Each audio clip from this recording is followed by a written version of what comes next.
Hello, I'm Regid Ahmed with BBC News. Our top stories. The US President and Britain's Prime Minister reaffirm the deep bond between their countries. Donald Trump throwing his support behind Brexit. A free and independent Britain is a blessing to the world, and our relationship has never been stronger.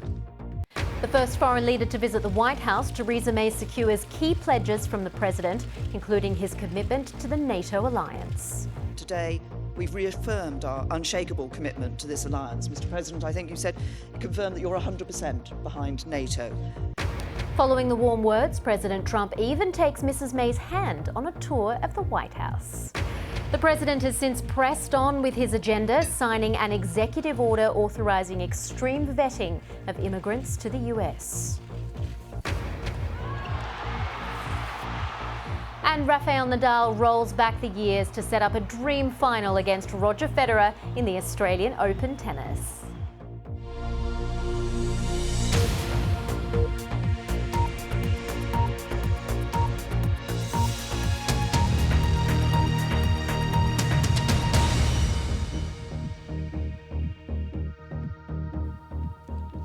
Hello and welcome. At the end of his first week as US President, Donald Trump has held his first meeting with a foreign leader, hosting the British Prime Minister Theresa May at the White House. The two talked for around an hour before emerging to make statements and take questions from journalists, covering terrorism, trade, NATO, Russia and Mexico. From Washington, Regina Vaginathin starts our coverage. Well, Theresa May wasn't the only foreign leader President Trump was busy talking with today. He had an hour-long phone conversation with his Mexican counterpart as part of a bid to resolve who will pay for the much-talked-about wall along the Mexican border. And an indication of the new administration's views on the contentious issue of abortion, the Vice President indicated that Mr. Trump will ensure his choice for the Supreme Court is anti-abortion.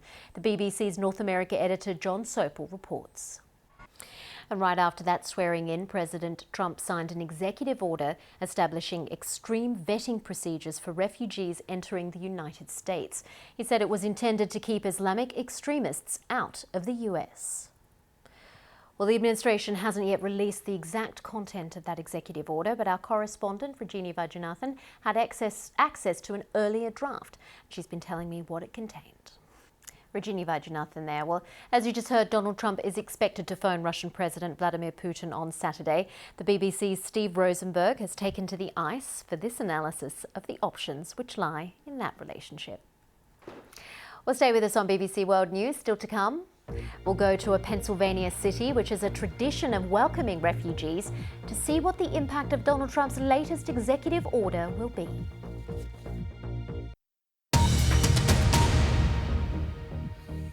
This is BBC News. I'm Regid Ahmed. The latest headlines.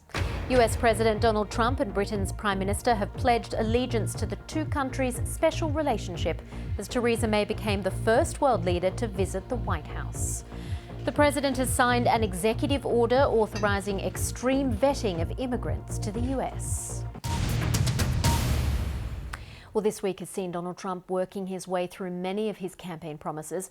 One of the latest was the executive order restricting migrants from a number of countries in Africa and the Middle East, where Islamist militants have sparked violent conflict. For more insight into what it's like for refugees in the US, we've been to Lancaster, Pennsylvania. Well, there is much more on our website about the Trump presidency, including a look back at the events of the first week in power. That's on bbc.com/news. Well, in other news, Turkey has threatened to cancel a deal with the European Union on taking back migrants who cross over to Greece. It follows a decision by the Greek Supreme Court not to extradite a group of 8 Turkish soldiers who fled to Greece after a failed coup in July. Ankara has called the ruling a political decision. The Colombian government and FARC rebels have announced a plan to eradicate vast tracts of coca leaf, the raw material for cocaine. The program aims to offer farmers monthly payments if they voluntarily destroy their crops and give loans to plant alternatives such as fruit trees. And hundreds of millions of people across Asia and around the world are marking the start of the Lunar New Year. The Year of the Rooster officially began in China. Fireworks, fresh flowers, lion dances, and of course lots of food will be part of the celebrations for many. Well, Rafael Nadal has set up a much-anticipated Australian Open tennis final against old rival Roger Federer with an epic 5-set semi-final win over Bulgarian Grigor Dimitrov. The Spaniard came to Melbourne after many months out of competition. Drew Savage reports. Well, it's a film that tells the story of a young African-American coming to terms with his sexuality. It has received no less than 8 Oscar nominations. Last season's awards were criticised for their lack of diversity, but its writer and director, Barry Jenkins, insists the film is not a response to that. He was speaking to our entertainment correspondent, Chichi Azundu. And that was writer and director Barry Jenkins talking to the BBC's Chichi Azundu.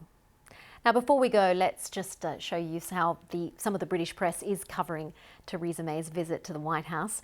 The Saturday editions are out. As you can see, her relationship with Donald Trump is filling the headlines. This is The Independent. Its headline is "Trump backs Brexit to seal special relationship." This is the Daily Express. It has a photo of Donald Trump holding Theresa May's hand under the headline, "Hand in hand, united we stand." The Daily Telegraph uses the same photo and has the headline, "Hand in hand, the happy couple." It says May and Trump have shown that opposites do attract. And it's a similar story in the Daily Mail, "Love in at the White House." The Mirror, it's the same photo under the headline, "I want to hold your hand." The paper says touchy-feely Donald Trump held Theresa May's hand as he promised to form a special relationship. And the Times carries the headline, "Trump blesses Britain," with the president pointing to the bust of Winston Churchill in the Oval Office. Now, the bust had been moved to another room during the Obama era. That's it for now. Much more coming up on BBC World News. I'm on Twitter at BBC Regid Ahmed. See you soon.